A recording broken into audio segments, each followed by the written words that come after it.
antioxidant support within them to be able to withstand the oxidative stress coming from the acidic nature of the plasma. So it's quite a complicated, there's not, with blood analysis, you don't see one abnormal cell like this and know that this is this, you, from that one abnormal cell, you can diagnose this person has this problem. It doesn't work that way. There are many routes to these things happening, and an analysis job is to be a detective. So it is important you understand the person's health story, what diet, what their environment's like, to be able to piece together a picture, an interpretation of what you're looking at to do the analysis. You can see lots of movement here. This movement, Althea was talking about how she had just eaten, and this is often what we see when somebody has eaten. We see all these moving dots. However, if somebody doesn't eat, this is another sign. This means that there are some particles that are perhaps leaking into the blood from the gut, which is what we would call leaky gut. Now, leaky gut is not in and of itself a problem. It depends if it's an ongoing leaky gut, because we are designed to leak from our gut from time to time. It's a way of translocating information that we're taking in from the outside world to our immune system and to the rest of the body to prepare it for whatever is to come.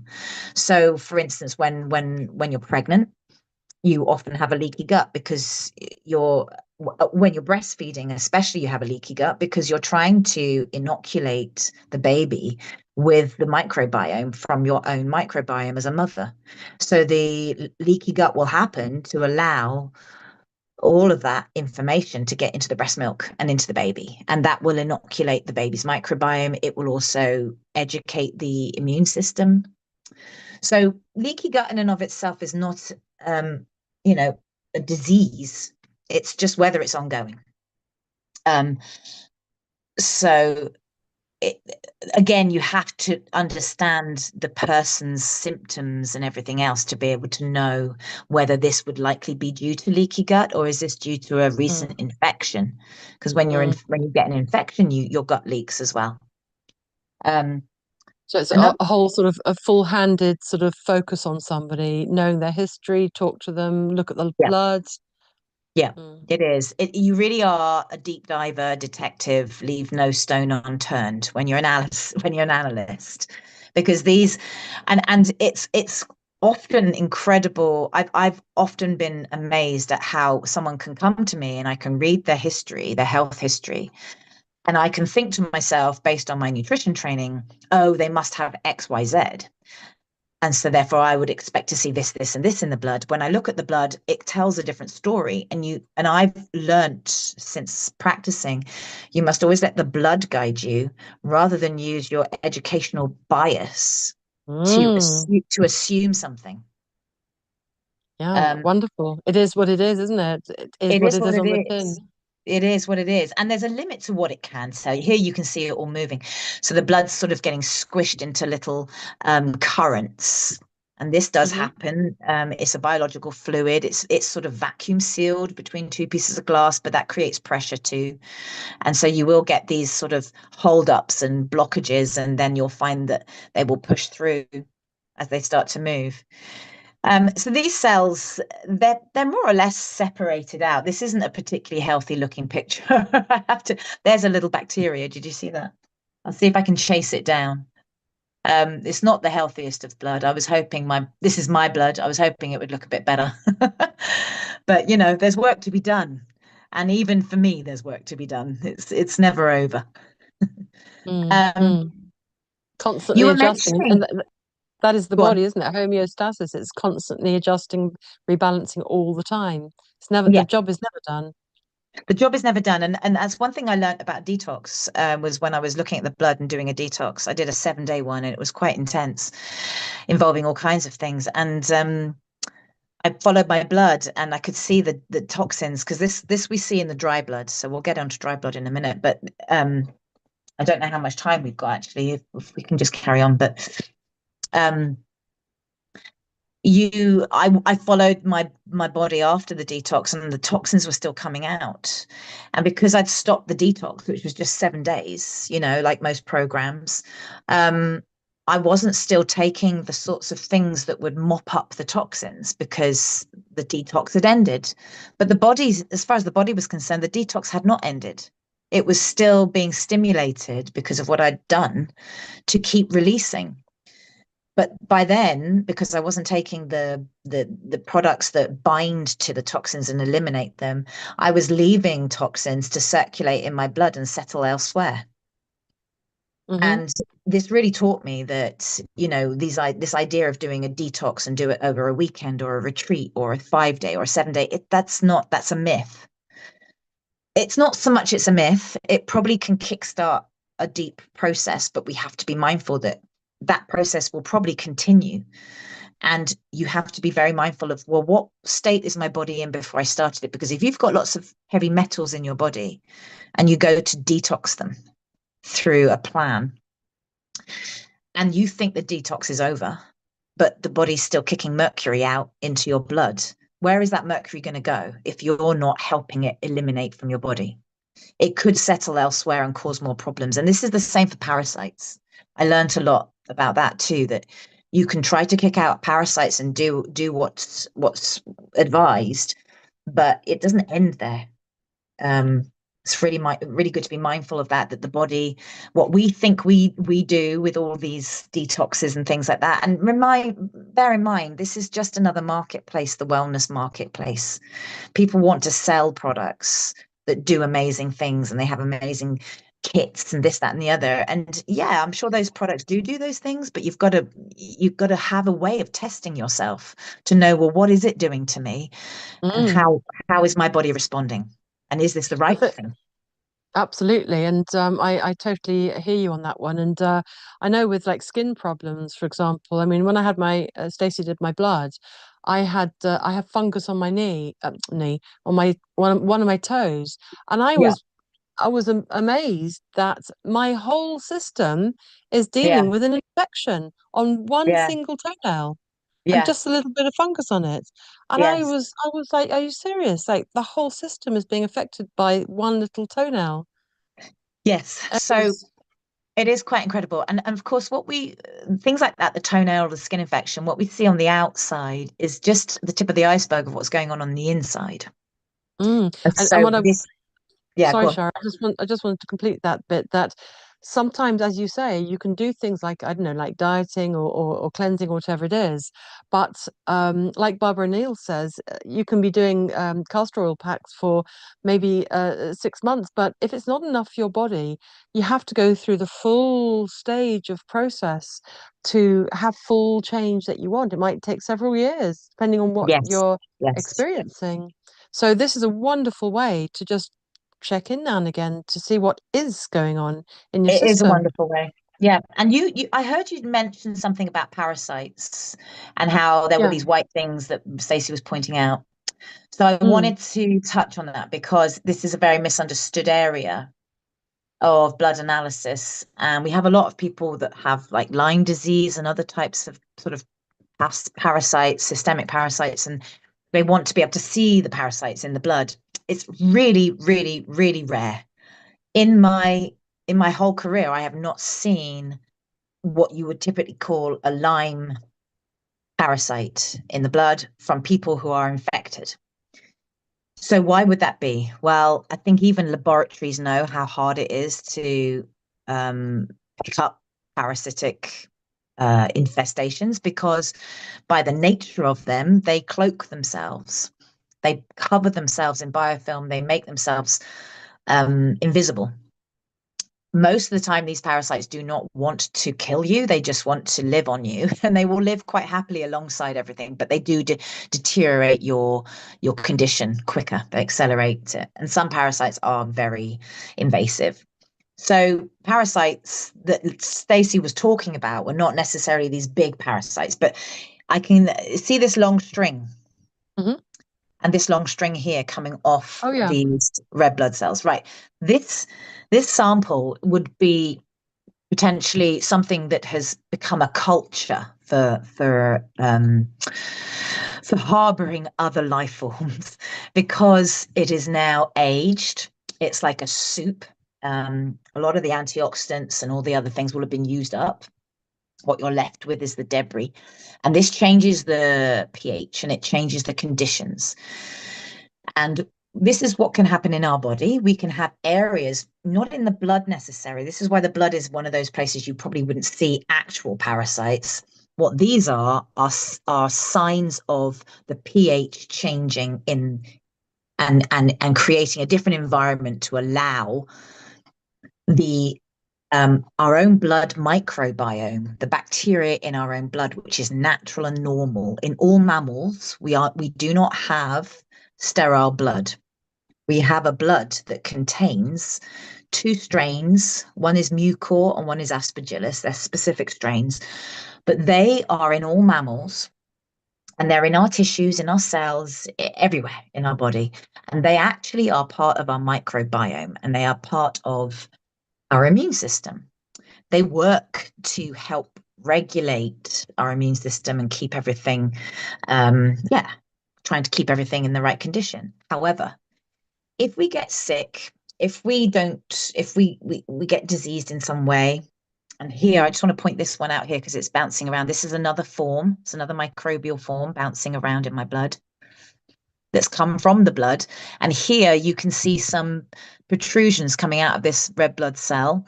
And these will be forms as well, trying to come out. And these are coming off the membrane.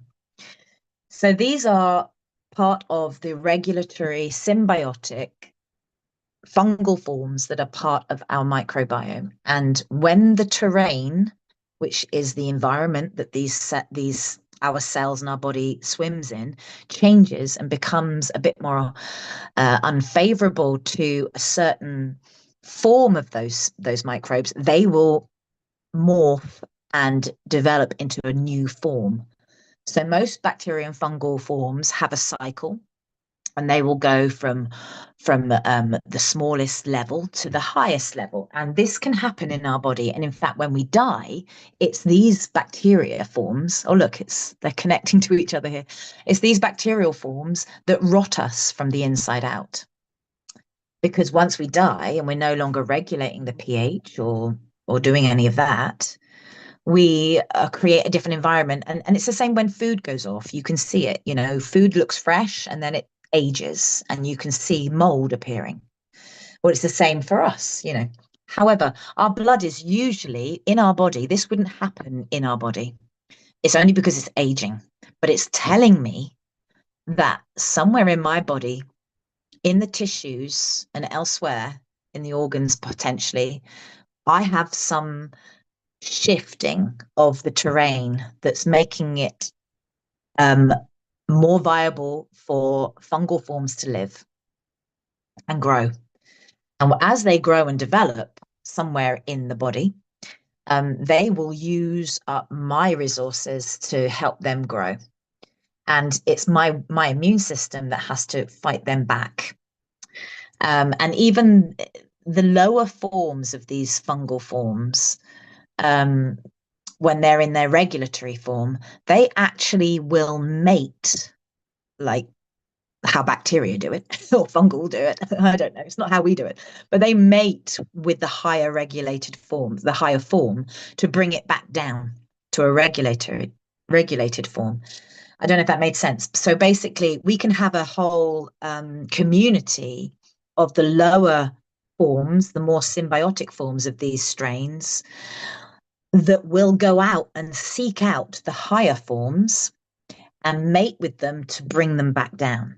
And as long as we've got more of the regulatory symbiotic forms, we will always be able to win the battle. But we can, obviously, when we're sick or if we're not looking after ourselves properly for whatever reason, we can end up with a deeper, more chronic disease. And that bit of our immune system, that microbiome, gets overwhelmed.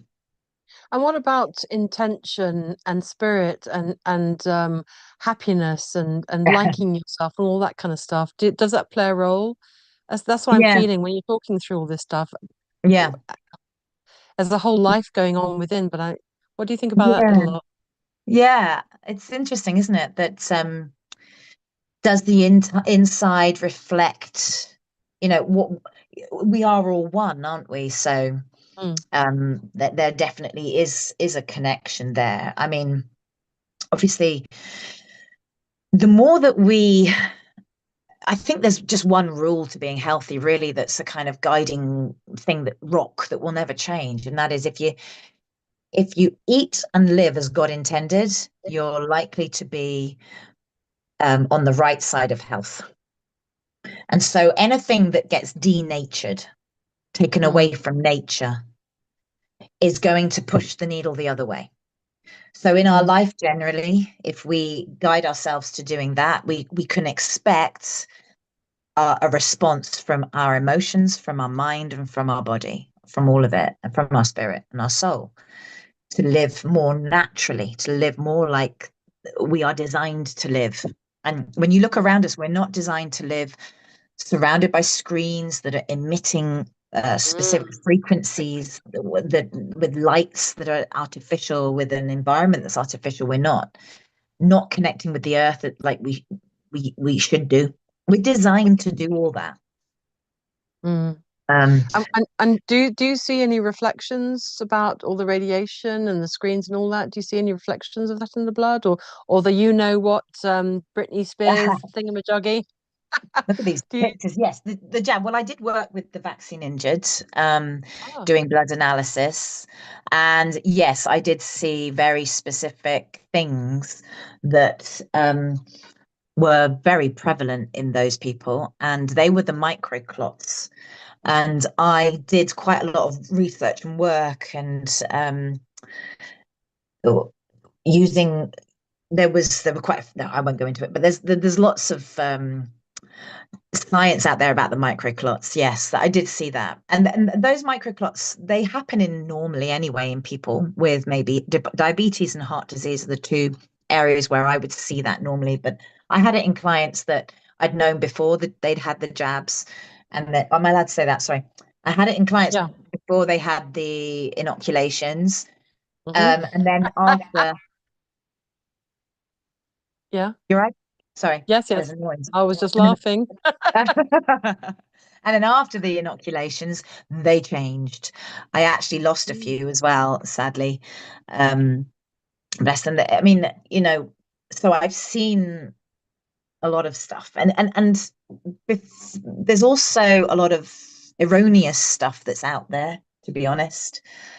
mhm, Um, so this is a slide, and you can see these sort of shapes here and here and here. And it makes the blood look like it's got some crystals in it, or it's got some, I don't know, we could call them robots, hydra, nanoparticles, nanobots, quantum dots, hydrogels. There's lots of different actuators, there's lots of different words being used. And this really did take off. However, the problem is a lot of the time these things are not even in the blood, they're actually on the slide. And so it's really important to do the due diligence of checking things out. Let me see if I can sort of highlight this. So I've just really focused in on this object here. I don't know if it's going to be very obvious to you, and it's not blurred. It's got quite detailed lines. However, the red blood cells have gone a bit blurred. Oh, and there goes my. Hang on a second. Let me get that back up. don't tell me it's a gun thing. Don't do it. Yay! Gosh, we're tested tonight, We have been won't we? tested. I'd love to come back and do another one with a better equipment and do much better for you guys. Something a That bit would more be interesting. amazing. That would be Yeah, amazing, Shira. I would definitely Um, do that. But anyway, I okay, just want let's to get quickly sorted. finish this Thank bit off. you. So here, see how it's blurred now, but this red blood cell is really quite crisp. These are not in the same plane of focus. That's blurred, that's focused. That's focused. I know to my eye it looks blurred. The red blood cell looks blurred. Maybe to you it doesn't, but I know the difference. There you go. That's really focused and that's quite blurred. And now I'll go Mm, back to the, okay. So Often I have seen many images where it's just a bubble on the sample. It's a mark on the slide or the cover slip, or it's something else, and they're being told they've got these bots inside them and they've got to go and do this really invasive treatment to get it all out, and it may just have been an artifact on the slide. The limitation of Done. microscopy is I cannot tell what something is composed of. Let's say this was in the sample. There's no Mm. way by looking at it I can tell what that is. It Mm. could be a fleck of dust, a piece of glass. It could have come from their blood, but it might not have done. It might just have been on the slide already. So, unfortunately, I know analysts that are telling people. One woman told me the other day she went to this person and was told as soon as her blood went up on the screen and they got it up, and she went, "Oh, I haven't seen blood this bad ever. This is awful," and carried on talking to the woman like that. And she left absolutely Wow. petrified. And I think to myself, that's a psychological attack. You Yeah, were talking about, you got to be so careful because that woman is listening as she thinks to an expert, yes, and she yes. doesn't know anything about analysis like No, I and did. I know that person was not trained by me. I know that person was not really trained properly. I know that person did a 2-day course, got a certificate, and is suddenly now pointing the shaman stick at somebody saying you're going to die because of these robots in your blood. And unless you follow this program and take these supplements and do this thing. So I would like to tell people, please check the experience, the qualifications, question. Don't just trust. Use your own due diligence. Mhm. Um, make sure you ask good questions. Um, have we got time for me to just show a little bit of the dry blood? Yep, absolutely. And then we'll do that, and then see what the time is, Okay. and then just we'll organise another time. So hopefully Yes, we'll be I would all love to. successful. I think Amazing. everybody who's been patient enough to listen and go through all Lovely. this with Well done. us Well done, everyone. is amazing. So Yeah, the dry, we're the dry blood doing is our best. different. Yeah, we are doing it. So the dry blood is different because we're not looking at it microscopically. We're actually going to not look at cells. We're going to look at patterns. And this was a test that was done at the bedside of patients in mainstream medicine. It was used to detect cancer, and it was about 85% positive in doing that. But however, it's not used now. There are more nuances to it. So what we do is we let a drop of blood sit on the finger and start clotting, and then we take layers of that blood and let it dry, and all the water evaporates. And what you're left with is just the red blood cells and any other products that are in the red blood cells, the white blood cells, and any other products. When you let your blood clot, there's a cascade of events that you want to happen, which will tell you that your blood is in good condition. So we are looking for gaps in that cascade of events. Here we have these black lines. This is fibrin, and it's part of the clotting cascade, and it's what creates a kind of mesh that traps the red blood cells and plugs up the wound. So you need fibrin. It's a very important thing. What we really want is this fibrin to be across the whole of the layer, but there are these gaps, and the gaps are slightly white. And these white areas is a liquid that's a byproduct of oxidative stress in the body. And nearly every disease, nearly every bit of your health is in the balance of oxidative stress. It's how much oxidative stress your body is producing and how much it has the capacity to quench the oxidative stress with antioxidants. That's why you got to eat all your greens and all your veggies, because they're loaded with antioxidants. So we check to see how well is this person's body coping with oxidative stress. And here you can see there's more of it. I heard this so many times about antioxidants and oxidation, and I don't really understand it at all. Can you just sort of Yeah. talk about what Yeah. what is antioxidants? What's it? Is it? it is such a crucial thing to understand because it really is one of the simple, it's complicated chemistry and biochemistry wise, but it's very simple in that we have a balance in our body. Our body is capable of producing antioxidants. And what they do is they are there because it's quite complicated to, how do I start off? Okay. So we all know antioxidants are things like vitamin C, vitamin E, vitamin A, vitamin D. Mm. We also know that our body makes antioxidants. It makes these molecules. The liver makes the master antioxidant, which is glutathione. And we make other antioxidants too. And a lot of molecules in the blood act like antioxidant. Cholesterol is an antioxidant, for instance, in the blood. So are lots Mm. of proteins in the blood. Why would our body produce lots of antioxidants and need a lot of the raw materials like minerals? They're really vital for antioxidant production. Well, it's because just living, our cells just living, just by the act of living, create oxidative stress. What does that mean? It creates free radicals. What are free radicals? They're charged particles that are the extreme of a free radical would be radiation. Okay. So Mm-hmm. radiation is an extreme free radical that bounces around, stealing electrons from all of your molecules. And when it does that, it makes those molecules denature and break down. So we know in beauty, we always think about free radical damage. People don't like to get the sun on their skin because it's going to oxidize their skin and age it quicker. Why is it aging it quicker? Because it's causing free radical damage. Wrinkles, free radical damage. So the free radical damage is happening as a cascade inside our body all the time, just through living. Every single cell, in order to produce energy, has to produce free radical damage as a byproduct. And the body has to then quench that. Mm. People with something like chronic fatigue syndrome or people that get really fatigued really quickly, there is a belief that what's happening is they have a limit to how much they can quench oxidative stress in the cells. And the cells have a limit. They go, if they realize they don't have enough antioxidants, they literally will just shut down. They will stop producing energy because they don't want to kill themselves.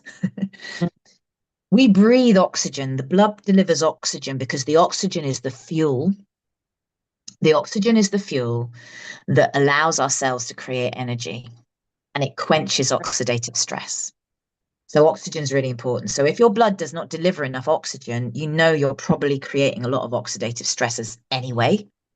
But if your diet doesn't include all the raw ingredients, you're going to be creating more oxidative stress than your body can produce. If your liver is a bit backed up with toxins because your lifestyle or whatever, you've got heavy metals, you've got this, you've got that, you're drinking dirty water. It doesn't matter what it is, but if there's a lot of toxins in the body and the liver's a bit blocked, it can't Mm. produce enough antioxidants. So there's Mm. many routes to how we can end up with this imbalance. Too many oxidative molecules and not enough antioxidants to quench those oxidative molecules. So So what can you this, do? Because we know that the water's being, stuff in the water and the chemtrails and the radiation around us, everyone's on their phone. So there's a lot of bombardment for the body. Can the yeah, body survive? Can the body live through and strengthen, perhaps yeah, if we can eat organic food and we do lots yeah, of breathing exercises and yoga? Can it yes. function?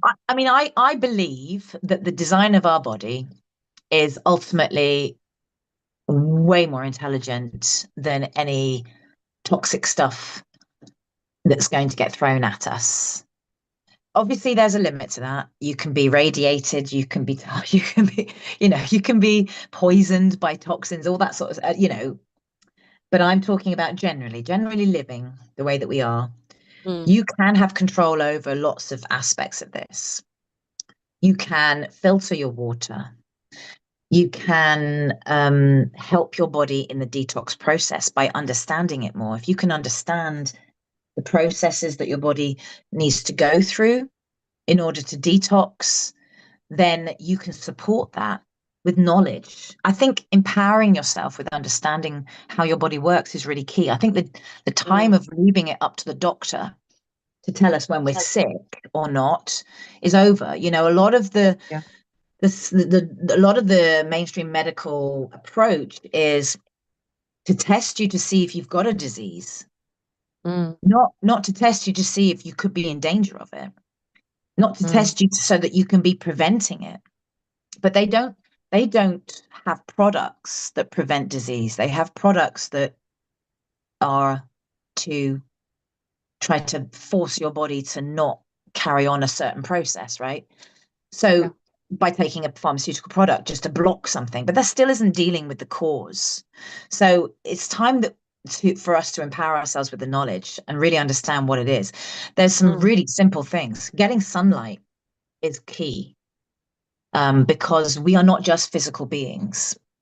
mhm, Well, actually, physics rules our physical being, and sun and light is part of the physics realm. Okay, light is EMFs, and we have evolved. Come on, computer. There you go. We have evolved, or we have existed on here with the sun as part of a necessity for our living.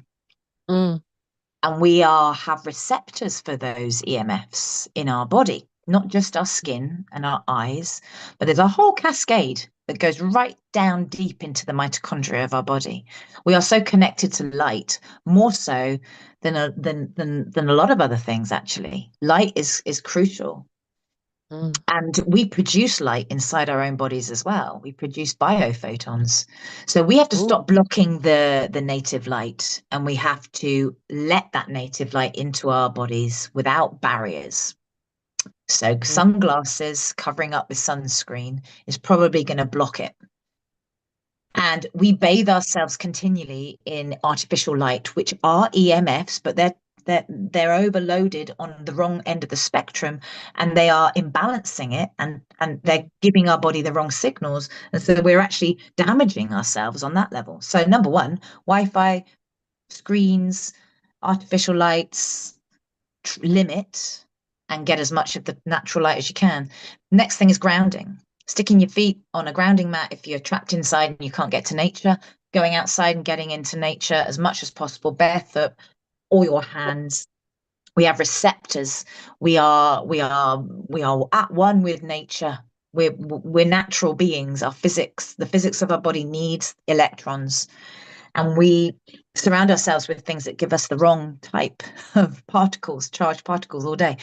If we mm, don't get outside and plug ourselves in or use grounding mats, they change the blood. I've seen it change the blood. I mean, I've mm. done lots of projects with befores and afters with the blood, with lots of different types of healing modalities. And we've And got somebody here on the call, you know who you are, who goes out every day, no matter the weather, yeah, whatever the weather, and stands on the ground with bare feet, no matter mm, what. So that would be a really, really amazing. fantastic thing. It's free. It's free. It's And free. it's actually I've evidenced it. It works. It changes the blood flow. Mm, It makes the mm, blood flow better because what you're doing is you're getting a flow of electrons through your mm, body, and the electrons are the charged particles that the free radical damage is caused by when they get stolen. Okay, these charged particles can get ripped off of molecules, and that makes the molecule damaged. So yeah, you want to load yourself, but you want to drain yourself of the particles you don't want and fill yourself up with the particles you do need. And that's grounding. That can really do that. Um, wonderful. so yes, there's so much that the blood. Now here, I'm trying to show. You see these dark edges here. Mm, These are called toxic waves. So my body is detoxing, and I am actually sort of forcing it to do a bit of detox at the minute. So it doesn't surprise me that it's all so mucky. mm, Um, And I'm recovering from a lung infection. So those these bigger areas of oxidative stress in the center, they represent the sort of the organs. The outside is more the lymphatics and the skin. And this is due to as the drop dries, it dries from the outside in. So it sort of, the water evaporates and the solutes get left behind. And when the oxidative stress, the broken down cells and broken down products that have come from organs are heavier. They actually have a heavier weight to them. So they end up pushed into the center. That's a quick explanation of my training course. It's absolutely extraordinary, is it? Because this I had this done myself with Stacey, Yeah. and so when she did the dry bit, she, as you know, for those listening, she took one drop and she dropped it. So touched the paper, touched or the screen or whatever it did, the glass, and just did, I think it was eight. There you go. Thank you so much. Demonstration A, Mm. and That's just took the that's drop what we do, folks.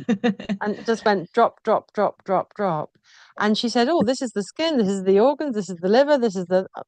I mean, it's it's extraordinary. It It's is extraordinary. extraordinary, and it is backed by science. It's not something that's been made Oh yeah, up. And the problem is, absolutely. of course, there are lots of people that are not trained very well. And Mm, so, you do get this sort of pseudoscience aspect. And that's why I wrote my own course, because there was so many discrepancies and things that just I didn't think were right, and I had to change wow, them. amazing. I'm showing you something here that's let me just see if I Could can you get just it come in. close to the microphone again? Because I think you've gone away from the Yeah. microphone or something. Mm, Okay, I'm back. Am I back? Can you it hear me? sounds okay. Yes, I can Okay, hear you. good. This is, I'm trying to see if I can find an example of a before and after treatment. Um, and whether this really is going to illustrate. Okay, yeah. So now, one of the things that I advise clients to do are enemas. And these are especially a coffee enema, because the coffee enema does something that no other treatment can do. And it actually makes your the liver and the bile tract dump toxins into the bowel. So when you're doing a cleanse, often the coffee enema is part of that, because you're forcing your body to detox things, but you don't want it to settle somewhere else in the body. So how do you push it out and actually get it out of the body? Well, a coffee enema is the way to do that, because you literally will your bile, and which is where all the toxins kind of settle, and the liver is part of the detoxing process. It literally contracts and squeezes out the toxic bile and dumps it into the bowel, and you just get rid of it. You eliminate it straight away. What the body normally does is recycle the bile. So you don't want to give the body a chance to recycle those toxins. So a coffee enema is brilliant at that. And this is a before. Now you can see when I was talking about the fibrin web and how you need it all connected. This is a much better Mm, view of the fibrin web. That's quite strong. That's before, and this is after. And actually, to me, the blood has now become clearer. It's slightly different tone, and it will become more obvious. I'll see if I can keep finding areas. So this one's a bit weak. It's looking a bit pale. It's a bit grey, a bit tinged with grey. And then after, it looks like this. And you can see how red it is now. Hopefully you can see that. I'll go back to the other one. It's quite grey. And now afterwards, it's gone quite red. mm. So that tells you that the actual dumping of the toxins was cleansed. This was only 20 minutes apart, 25, 30 minutes apart. So before the enema and then after the enema. And I Wow. was researching, what does the enema do for me and what's it telling me about my body? So it's obviously cleansing, because this grayer, it's a grayer, more orangey, less red, tells me that there's just not quite enough.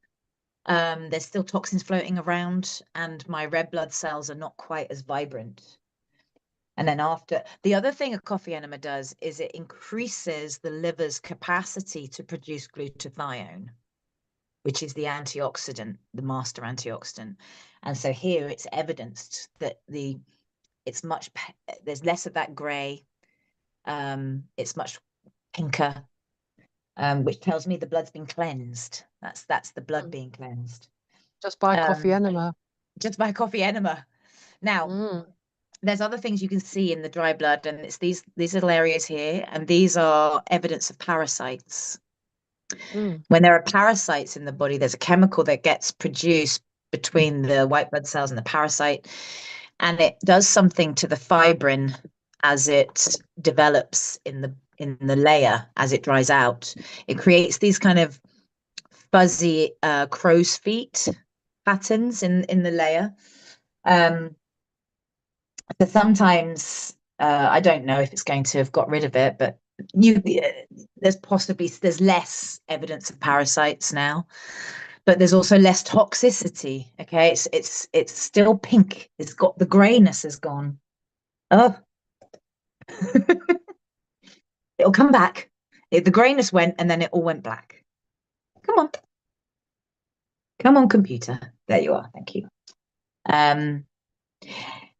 As we get down into the sort of the later layers, the smaller layers, it probably doesn't change quite as much, but I follow a lot of clients through various treatments. And actually at the Health Hub, I did the pulsed electromagnetic field therapy befores and afters, and that was fascinating. So I've got lots of amazing research that shows how someone's body was before they did the treatment, and then what did the blood show after the treatment. And it's really helped guide. I followed a lot of patients that were suffering from cancer, and they were doing ozone therapy, and I was following them through ozone therapy. So they were getting nutrition as an extra, but also they were getting advice as to, what to keep going with the ozone and whether to stop or whether to keep going. And the ozone was amazing. Ozone therapy was unbelievable. And to see the changes before and after, quite incredible. I might even have it there. I guess it's reinvigorating the blood and the energy of a person. Well, the thing, we were talking about redox. And the thing about ozone therapy is you think that what you're doing is you're flushing your blood with lots of oxygen, which you are, but but oxygen is O2 and ozone is O3. So it's got an extra little oxygen floating around. And that single oxygen is a free radical. So it's actually damaging. And the premise of this is that you take the blood out of the body, just a little bit, you put it in a chamber, you flush it with the ozone. Immediately, the oxygen will separate and fill the red blood cells. So the red blood cells will become boosted with oxygen. And then that singlet oxygen bounces around in the blood, causing trouble, but the blood won't let it. The blood is designed to immediately quench it with all of its antioxidants that it has floating around in the plasma. So that bit of blood then goes back into the person's body, and it doesn't have the single oxygen free radical bouncing around in it, but it's got lots of its own molecules that have latched onto that oxygen and now has become a signal to the body to say, we are being attacked by singlet oxygen free radical damage, make antioxidants now. And it triggers the body to make antioxidants.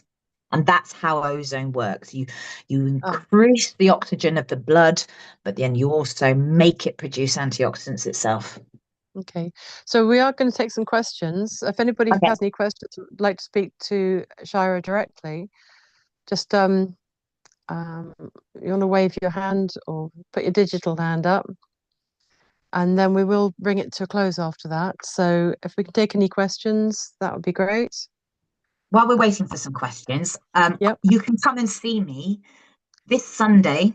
I am running a pop-up clinic at the Health Hub again, at the College of Naturopathic Medicine in London.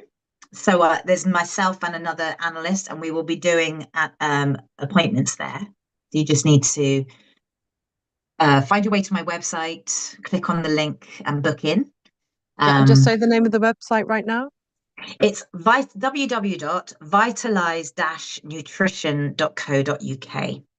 www.vitalize-nutrition.co.uk. And if anybody's interested in becoming an analyst or finding out more about it, you can go to our live blood analysis training.com. Let me just check.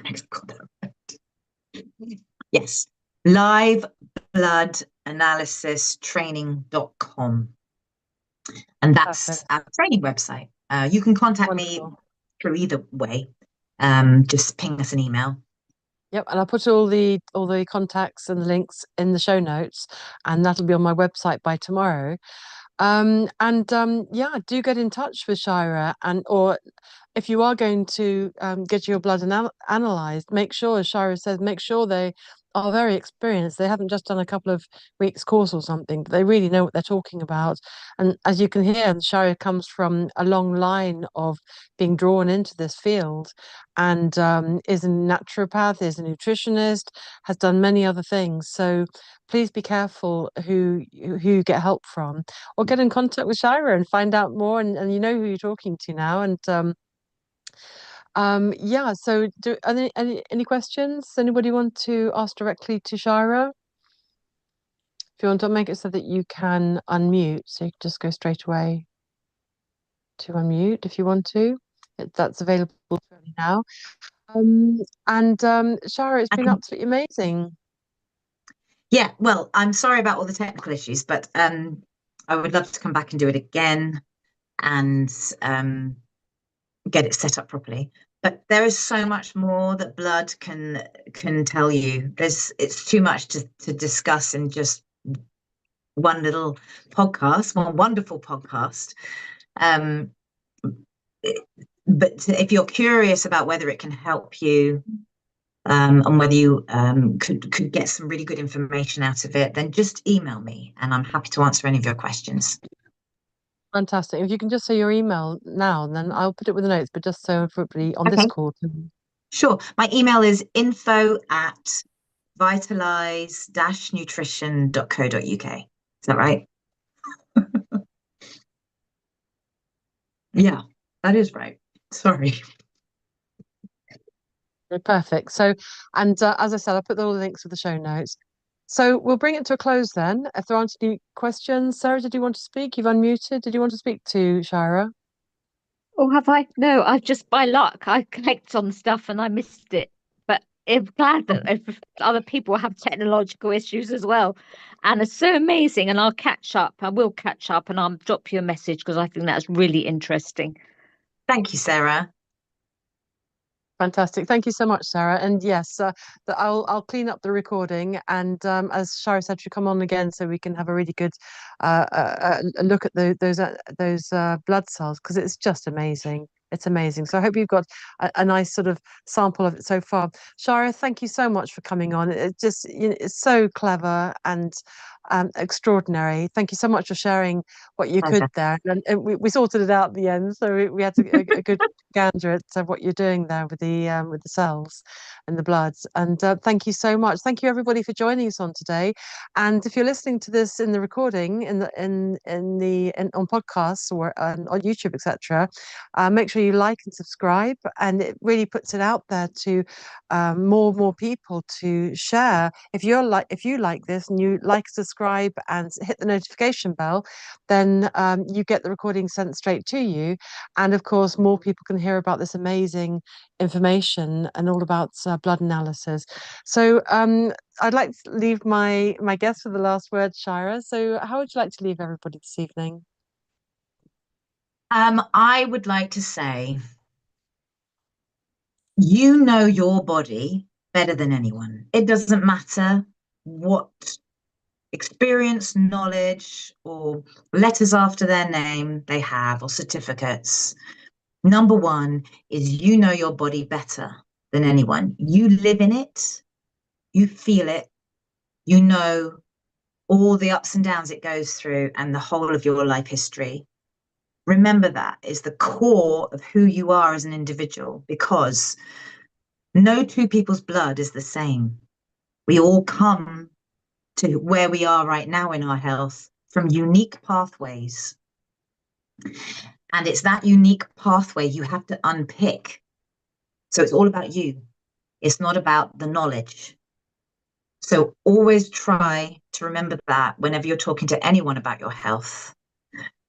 Be firm and trust in your own experience of your own body and guide yourself. And if you need to learn more, just learn more so that you're more equipped and empowered. Love that. I totally agree. I love that. Thank you so much, Shira, and thank you so much, everybody, for joining us. The recording will be on my website, now on the podcast, tomorrow on my website, painfreedom.co.uk, and out on podcast within a couple